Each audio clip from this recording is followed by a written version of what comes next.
আজকে আমরা যে বিষয়টা নিয়ে আলোচনা করব যে করোনা মোকাবেলায় যে সর্বদলীয় বৈঠকটা হয়েছিল তাতে কি ঘটেছে বা কি সিদ্ধান্ত নেওয়া হয়েছে তার নিয়ে কিন্তু আমাদের মনে একটা প্রশ্ন থেকে যায়। তাই নিয়ে আজকে আলোচনা করব। সঙ্গে আমরা জানবো 3 তারিখের পরে কি লকডাউন থাকছে কি না। সেই সম্পর্কে সবকিছু বিস্তারিত জানার আগে একটা রিকোয়েস্ট, যারা এখন পর্যন্ত এই চ্যানেলটি সাবস্ক্রাইব করে নিন, যাতে করে ত্রিপুরার সকল ধরনের চাকরির খবর এবং গুরুত্বপূর্ণ ইনফরমেশন সময়ের আগে সহজে পেতে পারেন। চলুন শুরু করি আজকের ভিডিওটি। করোনা ইস্যুতে বুধবার বিকাল 4টা থেকে রাজ্য সরকারের ডাকা সর্বদলীয় বৈঠক চলল টানা 4 ঘন্টা। বৈঠকে মুখ্যমন্ত্রী বিপ্লব কুমার দেব পৌরোহিত্য করেছেন। অন্যান্যদের মধ্যে উপস্থিত ছিলেন উপমুখ্যমন্ত্রী যিশু দেববর্মন, মন্ত্রী রতনলাল নাথ এবং বিরোধী দলনেতা মানিক সরকার সমেত রাজ্যের 14টি রাজনৈতিক দলের প্রতিনিধিরা। মূলত তিনারামের পর রাজ্যে লকডাউন শিথিল করা হবে কিনা সে সম্পর্কে সিদ্ধান্ত পৌঁছতে কিন্তু এই বৈঠকের আহ্বান করা হয়েছিল। কিন্তু লকডাউন তুলে দেওয়ার বিষয়ে রাজনৈতিক দলগুলোর পক্ষ থেকেও তেমন জোরালো দাবি উঠেনি, বরং সতর্কতা অবলম্বন করার কথাই কিন্তু বলা হয়েছে। এমত অবস্থায় 3 মে তারিখের পর লকডাউন উঠে যাওয়ার সম্ভাবনা যথেষ্ট কম। সারা দেশের সাথে ত্রিপুরাতেও দ্বিতীয় পর্যায়ে আগামী 3 মে পর্যন্ত লকডাউন চলবে।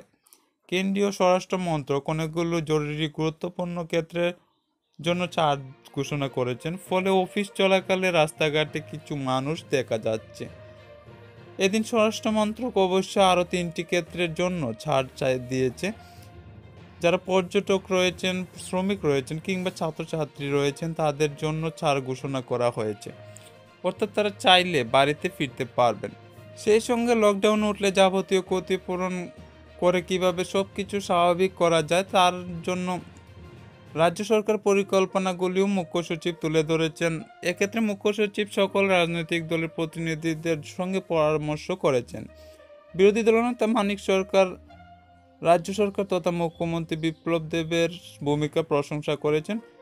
অধিকাংশ প্রতিনিধি রাজস্থানের কোটায় আটকে পড়া রাজ্যের ছাত্রছাত্রীদের ফিরিয়ে আনার উদ্যোগ নেওয়ার দাবি উত্থাপন করেছেন। মুখ্যমন্ত্রী কোটা প্রসঙ্গে বলেছেন, কোটা যারা পড়তে গেছে তাদের পরিবার আর্থিকভাবে সচ্ছল, তারা নিজেরাই গাড়ি ভাড়া করে রাজ্যে ফিরে আসতে পারবে। এ মুহূর্তে রাজ্য সরকার অগ্রাধিকার হলো দেশের বিভিন্ন রাজ্যে যেখানে রাজ্য শ্রমিকরা আটকে পড়েছেন তাদের ফিরিয়ে আনা।